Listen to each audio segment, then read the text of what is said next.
financial services provider. Well, John Gomersall, the chief executive of PPC, Pretoria Portland Cement, it used to be called, is with us in the studio.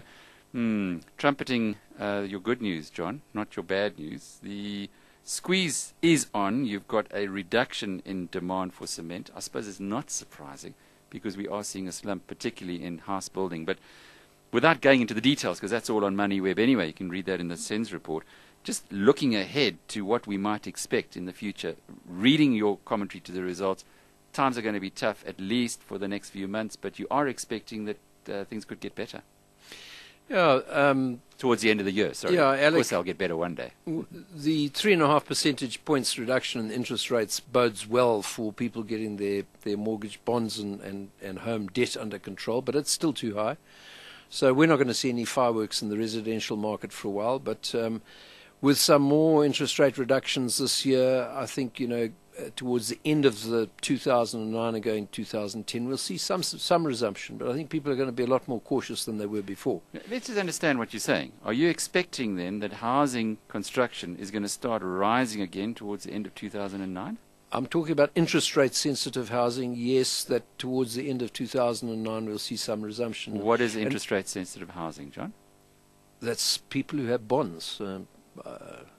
You have a bond. So new housing? Are you talking about new houses? New houses. New construction. The construction of houses that are financed through bonds, as opposed to government-sponsored housing, low-cost housing. And what's happening on the infrastructure side? We still see the stadiums going up, and that should surely be offsetting the reduction in residential Yeah, it's demand. not just the stadiums.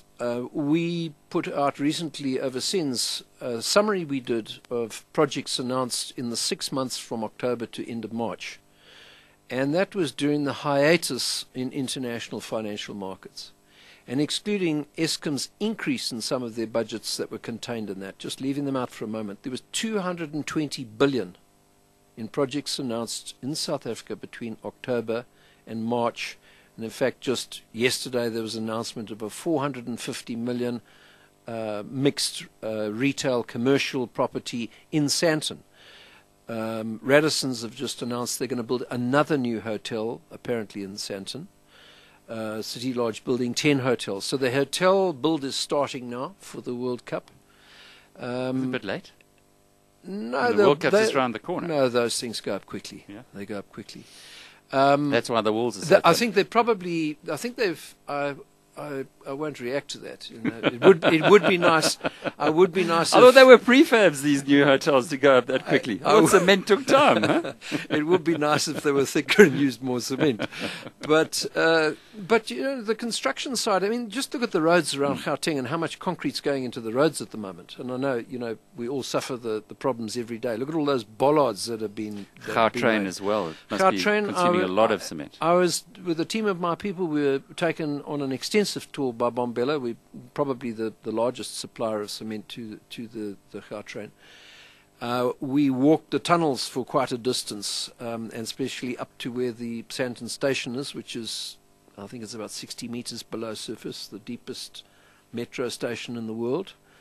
And believe me, this is some project. And the time it's been built, if you go to the precast yard and see them precasting these sections that they then epoxy together and put steel cables through, and it turns into a section that they jack out across the freeway. I mean, it's unbelievable, the precasting. They could never have done it in the time without those techniques. It's terribly exciting stuff, but when we have a look at PPC and for potentially PPC shareholders, existing and potential shareholders, that demand from the infrastructure side, that's not going to offset the reduction for cement or the people wanting cement in other parts of the economy, or is it? Well, Alec, thus far, in contrast to cement demand around the world, I mean, our results are to die for. In the first quarter of 2009, Lafarge announced a 39% drop in their operating profit.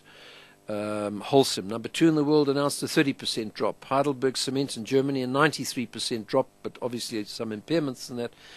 And yours is virtually the same, the operating profit.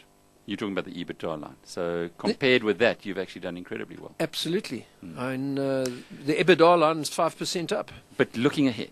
No, looking ahead, we in the 6 months to March is the early ramp up on the Medupi contract, which PPC won. and to Madupi and Lepalale village, where I think there's some development naturally taking place because of all the contract people that are coming there. But they've got to build 14,000 houses there anyway. That is the plan. That's 50,000 tons already in the first 6 months. It's a start. The Kuseli project, we won that contract, the first phase. And the earthworks are just about finished. They're about to start piling, and that's going to take a lot of cement. All of these interesting projects, but perhaps just two other areas which might be a big booster for you, but certainly would be for the region. Today we heard that Standard Bank and ICBC are going to be funding the Botswana power plant, so clearly that's going ahead. Are you supplying any cement into that? Well, we have a depot in Botswana, and PPC has the highest market share in Botswana. So that's a good news for you. Oh, it's terrible news. Thank you for... And thank you for breaking the bad news on the program. And Zimbabwe, hopefully there's some good news coming out of Zimbabwe at some point in time. You do have a big plant, big operation in Zimbabwe. Are you seeing any uptick? No, not yet, Alec. I mean, cement there is currently about 4 times the rand price per bag. Not what we get paid. But it's a dollarized economy, and people that have got money are buying goods, and they put them on the shelves, and if you pay in dollars, US dollars, rands or pula, those are the only currencies that will be accepted. And so there's a lot of stuff. Our team was up there just recently. Even in the shops, you can get just about anything that you want now, but it's very, very expensive. So it's going to take a time for that to settle down.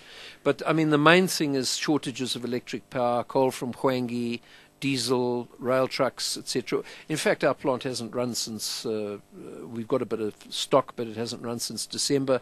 And to put it into perspective, in the month of March in Zimbabwe, we only sold 2,700 tons in total. In other words, 54,000 bags. About what you'd sell in Newcastle for a month. Not quite. Or Lepalala. John Gomersall,